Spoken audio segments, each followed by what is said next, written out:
Yo, what's poppin', guys? I sounded extraordinarily American. Drinking some ginger beer on the beach. The van's made it to the beach.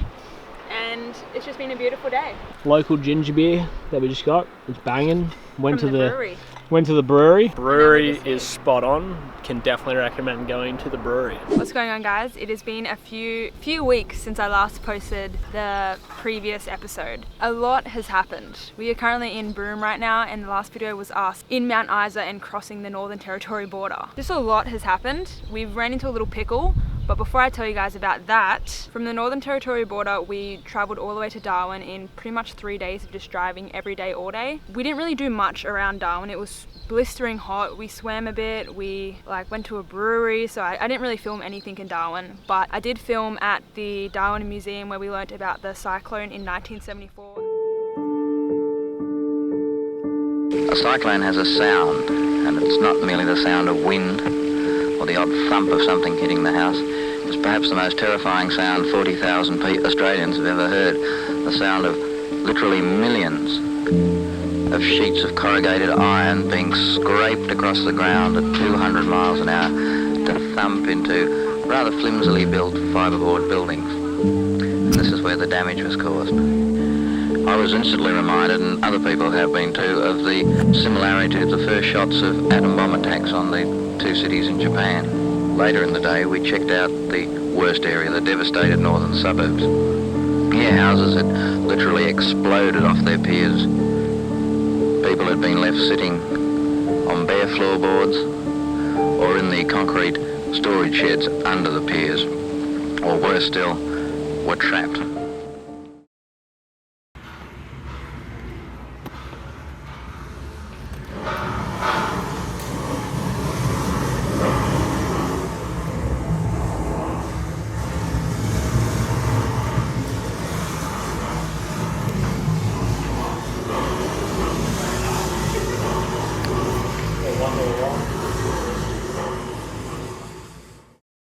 So from there, we went to beautiful Kakadu and saw some amazing scenes.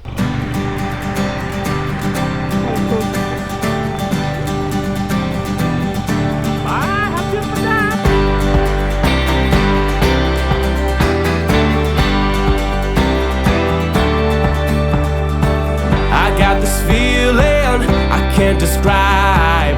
There's magic in the air, the world has come alive. And when I see you, you make my pulse rise. I never knew that I could be so hypnotized. There's something in your touch, baby, the way your body's moving me. And yeah, so that brings us to where the issue started. Pretty much, long story short, we broke down in the Kakadu. There was no service, no one on the road. It was probably like 3 o'clock, and the old van here just decided to break down. That's a whole story that I don't think I'm going to tell you guys right now. It was just a whole ordeal. We ended up getting the car fixed, and we pretty much drove straight from Kakadu all the way to Broome, where we are now. The car is still fairly broken. It's kind of just a guessing game every time we hop into it. It is a super custom Hi-Ace, so the parts that we think we need to be imported from Japan. That's pretty much what has happened the past few weeks. We're now in Broome, so I think the videos will be more consistent now, hopefully. Now that I have explained everything to you, I'll show you guys our campsite right now. Everyone has left, it's just Kai and I here. This is our campsite. There's no one here. So guys, we're currently at the Japanese cemetery where many people lost their lives in pearl diving, where they got the diver's paralysis, and also the cyclone. I guess we just wander around. We can't read any of it, unfortunately, because we can't read Japanese. Yeah. But it's very interesting how this is here. So there's 717 burial plots, and there's 900 and something people actually buried here. We're just gonna have a look around. I don't know if I'll film too much because obviously we're at a cemetery, but we just wanted to see this. So if you guys are in Broome, I recommend going here and seeing this, because it's quite special to see this in Australia. I feel like I'm in Japan right now.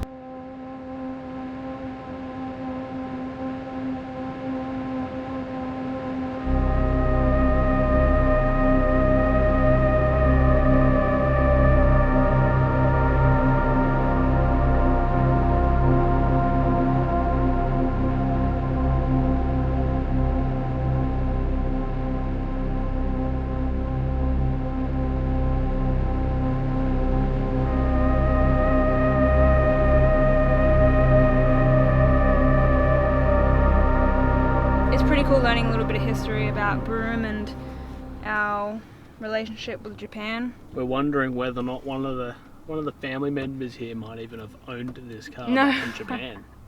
Possibly. Who knows? They could have. There's 919 people here. But there is a lot of people in Japan. There are a lot of people in Japan. The population of Japan's on the screen right now. Is it? Yep. There you go. So we're going to go off to the beach right now. I think we're going to have a nice chill arvo on the beach, a few drinks, maybe go for a surf. Probably going to go to a public toilet. Yeah, Kai ate a foot-long sub and I don't think it's agreeing with him. Can you smell it? Ew, you farted! This man's bowel issues are not to be messed with. I'm a pump and dump kind of guy. Yeah. I can't say that. Yuck, I'm putting that in. Holy moly! Got some steak. We're currently back at the beach and we're about to have dinner down here. A few drinks, chill. Paige is going to try to cut the massive watermelon. Yeah, that's pretty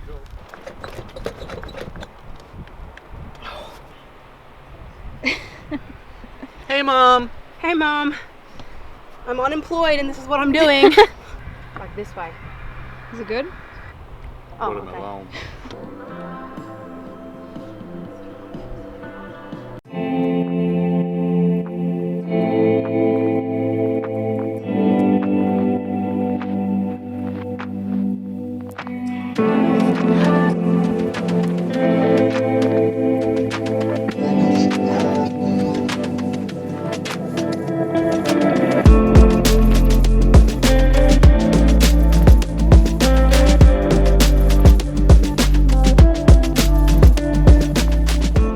On top of a little sandy hill. We got the moon behind us and the sunset right in front of us. We just had our fish burritos. Fish burritos. Cheapest meal I think we've had for dinner. The bassa fillets only costed $3 for 2 of them, which is insane. I don't know how fresh they are, that kind of makes me concerned, but then again, if you're living on the road, you don't have much money. That stayed so bright for so long. Hey guys, so it is a few days later. We left Broome yesterday and have drove down to... 80 Mile Beach. We're at 80 Mile Beach right now. We're at this sick little campsite. It is massive. There's like heaps of small little campsites in this big campsite. And there's old people everywhere. We're going to be old one day. Not like that though. We are here for 2 nights. So last night we got here and then today is kind of our full day.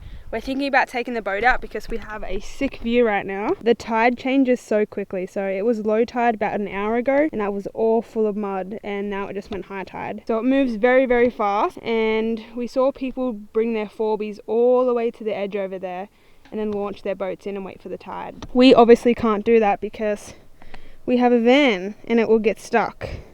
And we have got a bigger boat. I'll quickly show you guys our little setup.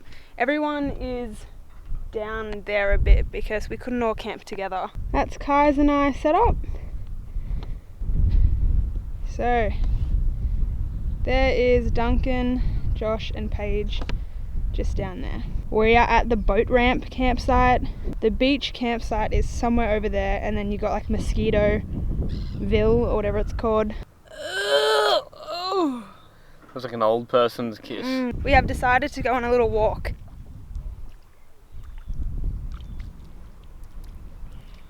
We thought this was all mud, but it's pretty solid. Straight up just like a rock sheet. I don't know if you guys can see this very well, but these are all oysters. So obviously in high tide this just all goes underwater. Around it, this is that hard cap. And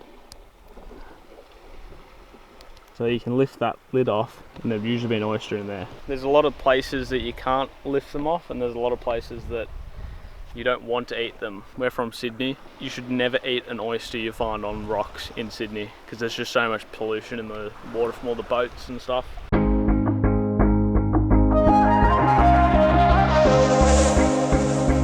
Lost track of the forest through the trees, forgot what I was chasing. Spent so many nights living out at sea that my heart is gone vacant. And Everybody was close to me. We just finished up on the boat. We didn't catch anything, but we went for a nice little snorkel, swim. We saw this boat next to us just catching so many fish, but they're bait fishing. We're just lure fishing. But we have lunch right now. I have a falafel wrap, some water. Kai has some pasta salad. If you guys remember in like the previous clips, this was all flat. Like the water was pushed out really far. Yeah, we were walking around there looking at the oysters. Not gonna wait till the morning, because something's gonna change my mind. So it is a little bit later in the afternoon. We are now on the hunt for mud crabs. We're walking down here because it's really low tide right now. And yeah.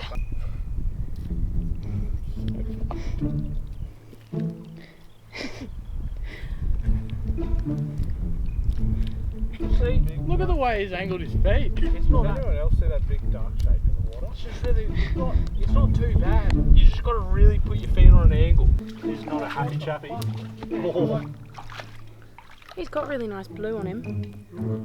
Wow. There's an octopus. Oh. Oh fuck! We've currently walked extremely far. Really? Yeah, we have. As you can see, this used to all be underwater. I'm standing on an island. You're not alright. You're standing in the water. Oh no, let's hope the current doesn't change over here. It is. It's coming towards. Oh god. Now we are walking all the way to the reef over there that's usually underwater. We're currently chasing the sun before it goes nighttime.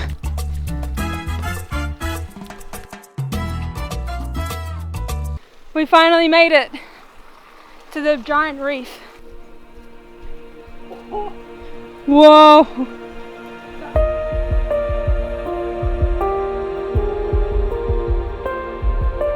Like 3-4 hours ago, we were floating on our boat above this reef, fishing onto it.